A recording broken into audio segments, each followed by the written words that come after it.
Friends, ఈరోజు Amazon ప్రైమ్లో 11 అనే crime thriller movie streaming అవుతుంది. ఇది తెలుగు మూవీ. ఇందులో నవీన్ చంద్ర హీరోగా యాక్ట్ చేశాడు. ఇది ఆల్ లాంగ్వేజ్లలో స్ట్రీమింగ్ అవుతుంది. తెలుగు, తమిళ్, కన్నడ, మలయాళం, హిందీ లాంగ్వేజ్లలో స్ట్రీమింగ్ అవుతుంది.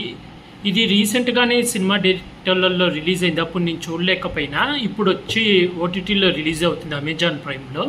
ఈ మూవీ స్టోరీ లైన్ వచ్చి మన హీరో పేరు అరవింద్ అన్నమాట. Sincere police officer. ఎలాంటి కేసు అయినా ఈజీగా సాల్వ్ చేస్తుంటాడు. అలాగే ఇంకో పోలీస్ ఆఫీసర్కి ఒక కేసు వస్తుంది. ఒక సైకో కిల్లర్ మనుషుల్ని చంపేసి తగలబెట్టేస్తుంటాడు అన్నమాట. ఎటువంటి క్లూస్ సాక్ష్యాలు దొరకకుండా. దాంతో పోలీసులకి ఆ కేసు ఎంతవరకు సాల్వ్ చేయలేకపోతుంటాడు. అలా 8 హత్యలు జరుగుతాయి. అలాంటి టైంలో ఆ పోలీస్ ఆఫీసర్కి ఒక యాక్సిడెంట్ జరుగుద్ది. ఆ యాక్సిడెంట్ జరిగిన తర్వాత పై అధికారి హీరోకి ఆ కేసు అప్పగిస్తాడు అన్నమాట. ఆ తర్వాత ఏం జరిగింది, హీరో ఆ కేసును సాల్వ్ చేశాడా లేదా, అసలు ఆ సైకో కిల్లర్ ఎవరు, ఎందుకు అందరినీ చంపేసి తగలబెడుతుండు, అసలు తనకు జరిగిన అన్యాయం ఏంది అనేది ఈ మూవీ స్టోరీ లైన్. మూవీ ఎలా ఉందంటే ఫస్ట్ హాఫ్ అన్ అవర్ కొంచెం బాగా, ఆ తర్వాత నుంచి మూవీ అయితే పరిగెడుతుంది. ప్రతి సీన్ మనకు నెక్స్ట్ ఏం జరుగుతుంది సస్పెన్స్ అయితే చాలా బాగుంది. మెయిన్ నవీన్ చంద్ర యాక్టింగ్ అయితే చాలా బాగా చేశాడు ఈ సినిమాలో. అలాగే ఫ్లాష్ బ్యాక్లో 2 పిల్లలు ఉంటారన్నమాట. ఆ పిల్లల యాక్టింగ్ కూడా చాలా బాగుంది. సాంగ్స్ అయితే ఫస్ట్లో అంత బాగాలేదు. లాస్ట్లో క్లైమాక్స్ ఫ్లాష్ బ్యాక్లో ఒక సాంగ్ వస్తుంది కమల పిల్లలది. ఆ సాంగ్ అయితే చాలా బాగుంది, నాకైతే బాగా నచ్చింది.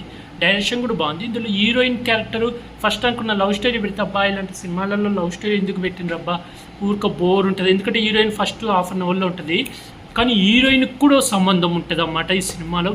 తనకు కూడా చాలా ఇంపార్టెంట్ రోల్ వస్తుంది.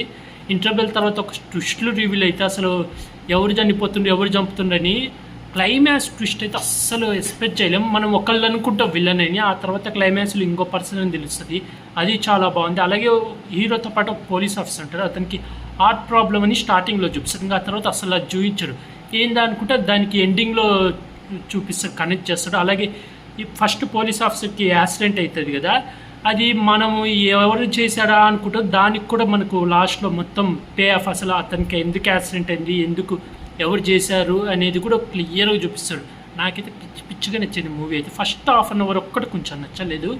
అది ఈ డైరెక్టర్ వాళ్ళ క్యారెక్టర్, అదే హీరో క్యారెక్టర్ గురించి చూపించడానికి, అలాగే హీరోయిన్ని కొంచెం ఇంట్రడ్యూస్ చేసి హీరోయిన్తో ఒక సాంగ్ అలా పెట్టినట్టున్నాడు.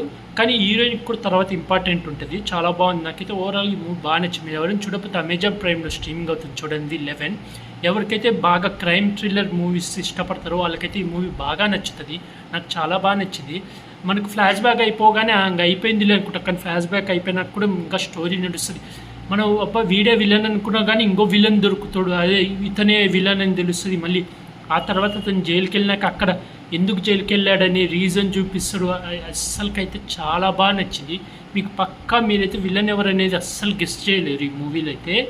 మీరు ఒకవేళ ఈ మూవీ చూస్తుంటే మీకు ఏమనిపించిందో కామెంట్ చేసి చెప్పండి ఫ్రెండ్స్. అలాగే ఈ మూవీకి నేను రేటింగ్ వచ్చి 5కి 3.5 ఇస్తున్నా. నాకైతే బాగా నచ్చింది. క్రైమ్ థ్రిల్లర్ చూసే వాళ్ళకైతే ఇంకా బాగా నచ్చుతుంది.